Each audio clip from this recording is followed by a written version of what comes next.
293 of the Atomic Ivy MMO, making an MMO in JavaScript. We have two monkey wrench macros right here. We're inside of the Gola 512 data section. So these are monkey wrench macros for the wrong color palette names. This color palette here is for the Art Deca placeholder graphics. This color palette here is for the Art Gola placeholder graphics. Here are little mappings to the different enumerations that get into either this color palette here or this color palette here. This slot is on, these slots are unused, these slots are unused, and down here, this is the design for the Art Deca system.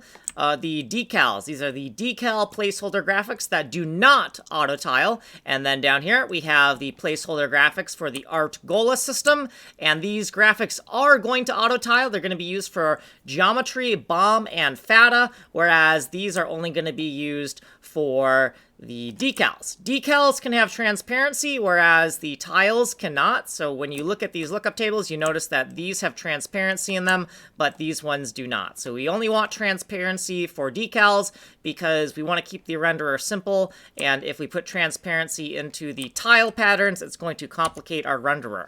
Here's what we did previously, and here's our footnotes. And then all we did in this video was create the Gola 512 patterns that are going to be placeholder graphics for shader number 7, which we're working on. You've been here. If you want a longer explanation, you can go here. You can get the source code here. You can email me here. You've been on video number 293. Like, subscribe, send money in the mail.